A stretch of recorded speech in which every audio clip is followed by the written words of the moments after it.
تو حقیقت بات ہے کہ مال خرچ کر کے آپ سب سے آسانی سے جنت کما سکتے ہیں، بشرطے کہ مال حلال ہو۔ سلطانہ ڈاکو والا صاحب نہ ہو کہ امیروں کو لوٹ کے تو آپ غریبوں میں تقسیم کر رہے ہیں اور آپ یہ سمجھ رہے ہیں۔ حضرت عائشہ نے بچا کر رکھ لیا اس لیے کہ حضور کو دستی کا گوشت مرغوب تھا، پسند تھا۔ اب حضور تشریف لائے، اس بکری میں سے کیا بچا؟ حضرت عائشہ نے فرمایا، عرض کیا، کچھ نہیں بچا، سب اللہ کے راہ میں ہم نے دے دیا سوائے ایک دستی کے۔ فرمایا ساری بکری بچ گئی ہے سوائے اس دستی کے۔ کچھ لوگ جو ہیں بڑا چیک لکھتے ہیں، کوئی لاکھوں روپے کا جو چیک ہوتا ہے، اور ایک دم سے شیطان ان کے پاس آتا ہے اور سب سے پہلے کہتا ہے مبروک، مبارک ہو جی، ٹھیک ہے مبارک ہو تمہیں۔ پھر وہ آگے اس کو کہتے ہیں کہ تم کیوں نہیں ان کو مشورہ دیتے کہ جو اس کارپیٹ کا کلر ہے وہ تم چینج کر دو؟ آپ جاتے ہیں اور آپ جائے کہتے ہیں کہ اس کا لال رنگ کر دیں کارپیٹ کا۔ آپ نے وہ سجیشن چیک دینے سے پہلے نہیں دی تھی۔ حضرت عائشہ صدیقہ رضی اللہ تعالی عنہ کے ہاں ایک بکری ذبح ہوئی، سارا گوشت اصحاب صفہ دروازے پر ہی بیٹھے ہوئے تھے، سب میں تقسیم کر دیا، صرف دستی، ایک شانہ جو ہے حضرت عائشہ نے بچا کر رکھ لیا اس لیے کہ حضور کو دستی کا گوشت مرغوب تھا، پسند تھا۔ اب حضور تشریف لائے، پوچھا ما بقی منہا، اس بکری میں سے کیا بچا؟ حضرت عائشہ نے فرمایا، عرض کیا ما بقی منہا الا کتفھا، کچھ نہیں بچا، سب اللہ کی راہ میں ہم نے دے دیا سوائے ایک دستی کے۔ فرمایا بقی کلھا الا کتفھا، ساری بکری بچ گئی ہے سوائے اس دستی کے۔ یہ دستی ہم کھا لیں گے، کنزیوم ہو گئی، ختم ہو گئی، اور جو اللہ کی راہ میں دے دیا گیا وہ بچت ہے، وہ بچت ہے، وہ بچت ہے۔ یہ نقطہ نظر کی تبدیلی ہے۔ آخرت پر یقین ہے تو یہ نتیجہ نکلے گا کہ اللہ کی راہ میں خرچ کرنا حقیقت میں بچت ہے، انویسٹمنٹ ہے۔ دنیا میں سود حرام ہے اور وہاں کا سود 100 گنا بھی جائز ہے۔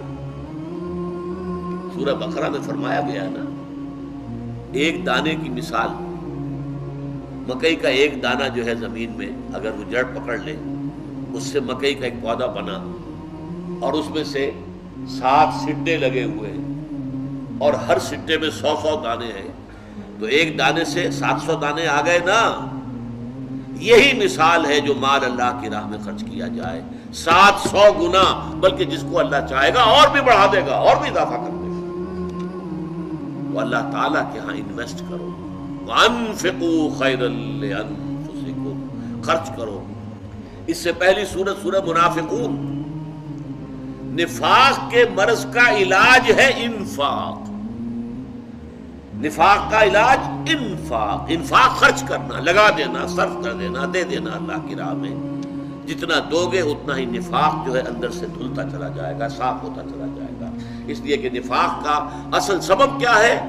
دنیا کی محبت، اور دنیا کی محبت کا سب سے بڑا سمبل، سب سے بڑی علامت وہ ہے مال کی محبت۔ فرمایا وَمَن یُوقَ شُحَّ نَفْسِهِ فَأُولَٰئِکَ هُمُ الْمُفْلِحُونَ، اور جو اپنے نفس کے بخل اور لالچ سے بچا لیا گیا، مال تو انہ لحب الخیر لشدید، مال تو سب کو محبوب ہے، اسے تجوریوں میں سونا چاندی سنبھال کے رکھنے کو جی چاہتا ہے، اپنے ایسٹس، اپنے اینول جو بھی آپ کی بیلنس شیٹ بنتی ہے اس میں ایسٹس دیکھ کر خوشی ہوتی ہے، ایسٹس بڑھ گئے۔ لیکن فرمایا یہ جو لالچ ہے، یہ جو مال کی محبت ہے، یہ جو تمہاری طبیعتوں کے اندر بخل ہے، اگر اس سے بچ جاؤ گے، بچا لیے جاؤ گے، وَمَن یُوقَ شُحَّ نَفْسِهِ، جو بچا لیا گیا اپنے نفس کے لالچ سے، اپنے نفس کے اندر بخل جو ہے اس سے، فَأُولَٰئِکَ هُمُ الْمُفْلِحُونَ، تو وہی لوگ ہیں کہ جو فلاح پانے والے ہیں، کامیاب ہونے والے۔ یہاں سب کچھ اللہ کی راہ میں لگا دینا اصل میں خرچ نہیں ہے، یہ تو اللہ کے ڈیوائن بینک میں ڈپازٹ ہو گیا ہے۔ سمجھیے اس بات کو۔ بخاری مسلم میں حدیث ہے نا، کچھ صحابہ حضور کے پاس آئے، یا رسول اللہ ہم غریب ہیں، امیر صحابہ تو کس طرح جنت کما رہے ہیں، مال خرچ کرتے ہیں، ہمارے پلے تو کوئی شے نہیں ہے۔ تو آپ نے فرمایا میں تم ہر نماز کے بعد 33 دفعہ سبحان اللہ، 33 دفعہ الحمدللہ، 34 دفعہ اللہ اکبر پڑھ لیا کرو۔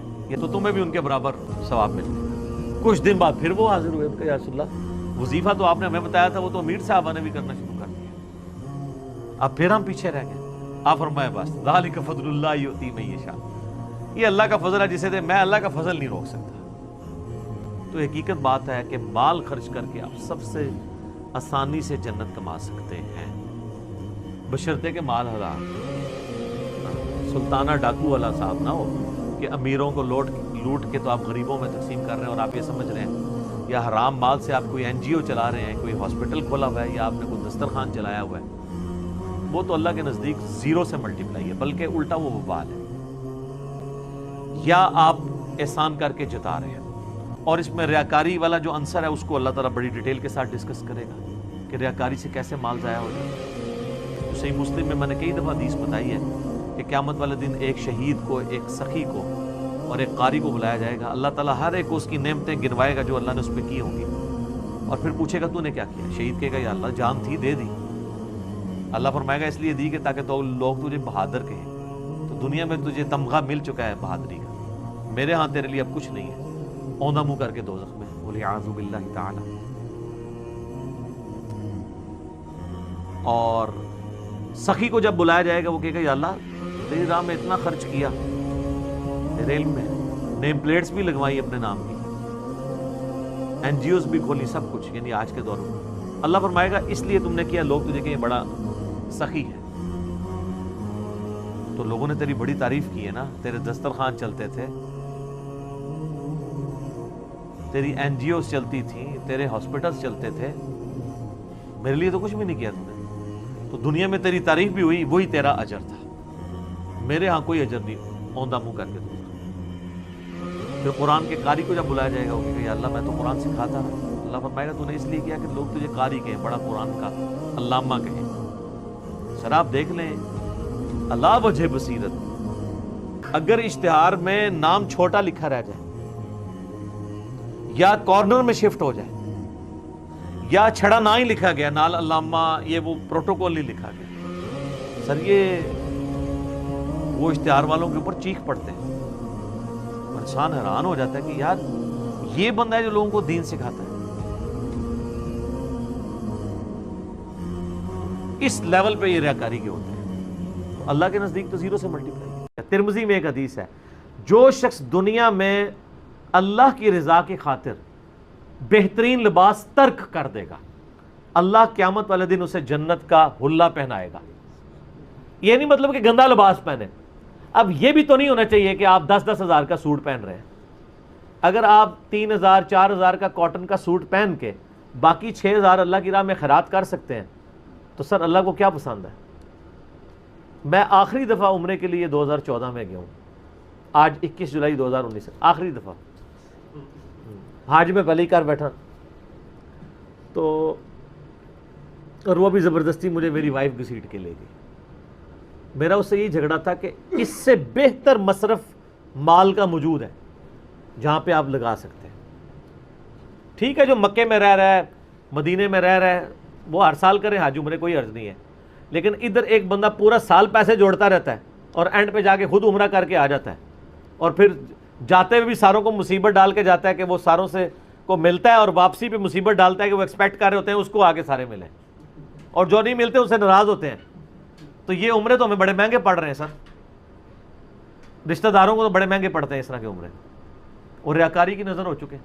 اسے تو بہتر تھا کہ وہ پیسہ اللہ کی راہ میں خرچ کر دیتا۔ البتہ جس کے پاس بہت پیسہ ہے اور وہ عمرہ اور حج بھی کر سکتا ہے اور اللہ کی راہ میں خرچ بھی کرتا ہے تو وہ بھی فنیٹک نہیں بننا چاہیے۔ وہ اگر اللہ کی راہ میں لاکھوں لگا رہا ہے اور وہ کبھی حج عمرے کے لیے ہر سال بھی چلا جاتا ہے، کوئی حرج نہیں ہے، لیکن وہ جو سارا سال پیسے جوڑ کے کام ہی یہی کرتا ہے اس کو تو ہم کہیں گے نا یار اس سے بہتر کام ہے۔ مجھے بتائیں آپ کو اینڈ رزلٹ کے ساتھ غرض ہے یا آپ کو یہ شعبدہ بازی کے ساتھ غرض ہے؟ اگر 1 لاکھ روپے کے عمرے سے آپ کو 10 نیکیاں ملیں اور وہ 1 لاکھ روپیہ اللہ کی راہ میں خرچ کرنے سے آپ کو 10 ارب نیکیاں ملیں تو آپ بیوقوف ہی ہوں گے نا۔ اس سے بھی زیادہ ڈفرنس ہو سکتا ہے۔ عمرے میں تو پھر ریاکاری آ جاتی ہے، لیکن کسی غریب کی آپ چپ کر کے مدد کر دیں اس میں تو ریاکاری بھی داخل نہیں ہوگی، وہ خالصتاً آپ اللہ کے لیے کر رہے ہیں۔ دنیا میں اللہ کی راہ میں خرچ کرنا ایک ایسا معاملہ ہے جس نیکی پہ آپ مجھ سے لکھوا لیں کہ اس میں ریاکاری کے چانسز ہی کوئی نہیں ہے، آپ چاہیں تو آپ کے اختیار میں ہے۔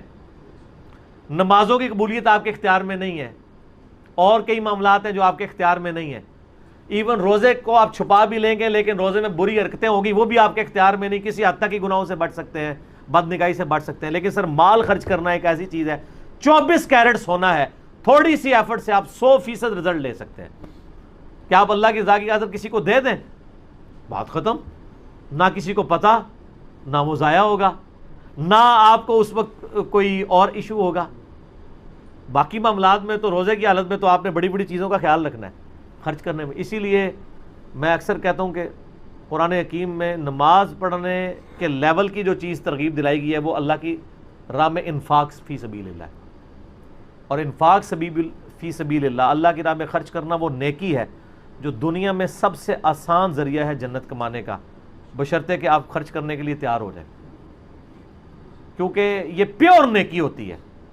آپ اعلانیہ نہ کریں، آپ اندر خانے کریں، تو امیر لوگ سب سے آسانی سے جنت کما سکتے ہیں، لیکن جیب ڈھیلی کریں۔ پھر سیدنا عثمان غنی رضی اللہ تعالیٰ عنہ جیسی پھر دولت ہو کہ کبھی دل پہ ہاتھ نہ پڑے، جب بھی موقع آئے تو فوراً پیسے خرچ کرنے کے لیے تیار ہو جائیں۔ میں نے کہا تھا کہ اسلام اپنے سے زیادہ دوسروں کا خیال رکھنے کا نام ہے، یاد ہے کہ آپ اپنے سے زیادہ دوسروں کا دھیان رکھتے ہیں۔ اللہ تعالیٰ کہتے ہیں ارکعوا واسجدوا واعبدوا ربکم، یہ آپ کے اپنے کرنے کے کام ہیں، رکوع کریں، سجدہ کریں، اللہ تعالیٰ کی عبادت کریں۔ پھر انہوں نے کہا کہ وفعلوا الخیر، خیر کے کام کرو۔ خیر کے کام سے کس کی مدد ہوتی ہے؟ دوسروں کی۔ یعنی اگر آپ کو واقعی میں فلاح پانی ہے تو آپ کو دوسروں کی مدد کرنی چاہیے، لعلکم تفلحون، تاکہ تم لوگ فلاح پا جاؤ۔ اس کا یہ مطلب ہے کہ جب آپ دوسروں کے ساتھ خیر کرتے ہیں تو آپ دوسروں کے ساتھ نہیں کرتے بلکہ اپنے ساتھ کرتے ہیں۔ ہمارے جتنے بھی ایسے کام ہیں جو ہم دوسروں کی مدد کرتے ہیں، دوسروں کے کام آتے ہیں، کوششیں ہیں، وہ بیسیکلی ہمارے اپنے لیے ہی بہتر ہیں۔ کبھی پیچھے مڑ کر ایسے نہ دیکھیں کہ اگر آپ نے کبھی کسی مسجد کی کوئی مدد کی ہو یا کسی اسلامک ایونٹ یا پروگرام کو بہتر بنانے میں آپ نے کسی کا کوئی چیک لکھ کے دیا ہو اور آپ یہ کہیں کہ میں نے ان کی مدد کی، آپ نے صرف اپنی ہی مدد کی، اور جس ٹائم آپ نے یہ کہا کہ میں نے ان کی مدد کی ہے اس کی کوئی وقت نہیں رہتی۔ پھر میں اللہ تعالیٰ کے سامنے جا کے یہ نہیں کہہ سکتا یا اللہ جو میں نے آپ کی راہ میں دیا تھا وہ کدھر ہے؟ اللہ تعالیٰ کہیں گے تم نے خود ہی کہہ دیا کہ تم نے ان کی مدد کی۔ آپ دو نیتوں کو ایک ساتھ نہیں رکھ سکتے اس طرح سے، اللہ تعالیٰ ان میں سے ایک نیت کو لیں گے۔ اگر آپ اللہ کی راہ میں کچھ بھی دے رہے ہیں، چاہے وہ وقت ہے یا پیسے ہیں یا اپنی کوئی بھی ذہنی یا جسمانی قوت لگا رہے ہیں یا آپ نے کسی کو بھی کوئی مشورہ دیا ہے، تو آپ کو چاہیے کہ آپ اس کا ریٹرن صرف اللہ تعالیٰ سے امید رکھیں اس کی۔ اگر آپ نے بدلے میں کسی اور کو ذہن میں رکھا کہ یہ مجھے کچھ دے دے گا، تو اللہ تعالیٰ کو یہ چیز بالکل پسند نہیں۔ اللہ تعالیٰ اس چیز کو بالکل پسند نہیں کرتے۔ ہماری نیتوں کا اخلاص میں ہونا اس لیے اتنا ضروری ہے۔ اگر آپ اس نیت میں کسی کو بھی ڈالتے ہیں، اپنے آپ کو، کسی اور ایجنڈے کو، تو پھر وہ نیت ٹھیک نہیں رہتی۔ اور آپ کو پتہ ہے اس وجہ سے جو جتنی بھی ہماری اسلامک آرگنائزیشن ہے یا بہت ساری ہماری اسلامک آرگنائزیشن جو ہیں وہ ڈونیشن کے اوپر ڈیپینڈ کرتی ہیں، زکوٰۃ صدقات کے اوپر۔ ہماری ایون مساجد جو ہیں وہ ڈونیشن کے اوپر ہوتی ہیں، ہمارے جو سکولز ہیں وہ ڈونیشن کے اوپر، بعض اوقات اسلامک سکول ہوتے ہیں، جو پبلشرز ہیں وہ جو ہے وہ ڈونیشن کے اوپر ڈیپینڈ کرتے ہیں۔ کچھ لوگ جو ہیں بڑا چیک لکھتے ہیں، کوئی لاکھوں روپے کا جو چیک ہوتا ہے، اور ایک دم سے شیطان ان کے پاس آتا ہے اور سب سے پہلے کہتا ہے مبروک، مبارک ہو جی، ٹھیک ہے، مبارک ہو تمہیں۔ پھر وہ آگے اس کو کہتے ہیں کہ تم کیوں نہیں ان کو مشورہ دیتے کہ جو اس کارپیٹ کا کلر ہے وہ تم چینج کر دو، کیونکہ تم نے اتنا بڑا چیک لکھ کے دیا ہے، تمہاری بات کی کوئی تو وقت ہونی چاہیے۔ آپ جاتے ہیں اور آپ جائے کہتے ہیں کہ اس کا لال رنگ کر دیں کارپیٹ کا۔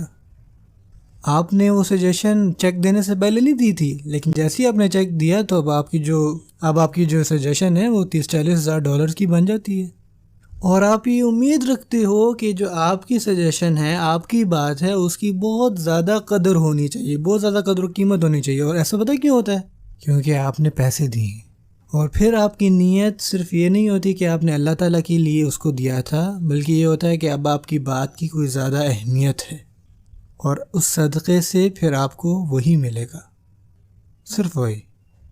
کیا اتنا کافی ہے؟ اس سے پہلے کہ آپ اپنے صدقات کو ضائع کریں، چاہے وہ کوئی بھی کاز ہو، چاہے وہ کسی بھی چیز میں آپ اللہ تعالیٰ کی صدقات دینا چاہ رہے ہوں، کبھی بھی اپنے صدقات کو اپنی امیدوں کے ساتھ مت باندھیں۔ اگر آپ کسی چیز کی امید رکھنا چاہتے ہیں تو اللہ سے امید رکھیں بس۔ پرسنلی جب میں کوئی چیک لکھتا ہوں، جب بھی کوئی چیک لکھتا ہوں تو میں اس کے اوپر نا ایک عبارت لکھتا ہوں وچ از ما نقص مال عبد من صدقۃ، مال جو ہے وہ کبھی بھی صدقہ دینے سے کم نہیں ہوتا۔